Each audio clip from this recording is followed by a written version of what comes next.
BJP. നേതൃത്വവുമായി ചർച്ച നടത്തിയെന്ന വാർത്ത സ്ഥിരീകരിച്ച ദേവികുളം മുൻ എം.എൽ.എ. എസ്. രാജേന്ദ്രൻ. എന്നാൽ ഇപ്പോൾ ബി.ജെ.പിയിലേക്ക് പോകുന്നതിനെക്കുറിച്ച് തീരുമാനമെടുത്തിട്ടില്ല.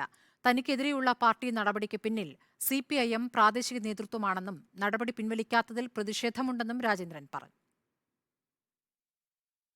തെരഞ്ഞെടുപ്പ് പ്രവർത്തനത്തിൽ വീഴ്ചയുണ്ടായതിനെ തുടർന്ന് CPIM നടപടിയെടുത്ത് പുറത്താക്കിയ മുൻ എം.എൽ.എ. എസ്. രാജേന്ദ്രൻ ബി.ജെ.പി. നേതാക്കളുമായി ചർച്ച നടത്തിയതും തമിഴ്നാട്ടിൽ നിന്നുള്ള ബി.ജെ.പി. നേതാവിനെ നേരിൽ കണ്ടതായും സ്ഥിരീകരിക്കുന്നു. കൂടാതെ എസ്. രാജേന്ദ്രൻ നേരിട്ട് ഡൽഹിയിലെത്തി ബി.ജെ.പി. നേതാക്കളുമായി 2 തവണ കൂടിക്കാഴ്ച നടത്തിയ വിവരങ്ങൾ പുറത്തുവരുന്നുണ്ട്. എന്നാൽ ബി.ജെ.പി. നേതൃത്വവുമായി കൂടിക്കാഴ്ച നടത്തിയതടക്കം രാജേന്ദ്രൻ സ്ഥിരീകരിക്കുമ്പോഴും നിലവിൽ ബി.ജെ.പിയിലേക്ക് പോകുന്നു എന്നതിൽ തീരുമാനമെടുത്തിട്ടില്ല എന്നാണ് രാജേന്ദ്രന്റെ പ്രതികരണം.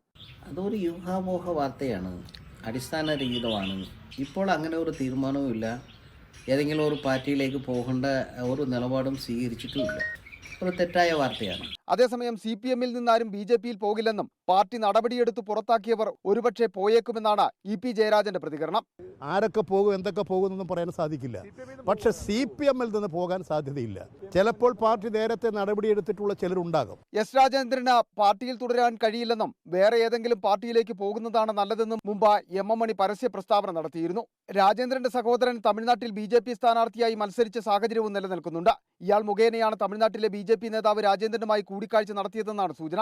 അതുകൊണ്ട് തന്നെ നിലവിൽ തീരുമാനമെടുത്തിട്ടില്ല എന്ന് രാജേന്ദ്രൻ പറഞ്ഞു വെക്കുമ്പോഴും രാജേന്ദ്രന്റെ ബി.ജെ.പിയിലേക്കുള്ള രാഷ്ട്രീയ ചുവടുമാറ്റം പൂർണ്ണമായും തള്ളിക്കളയുവാൻ കഴിയില്ല.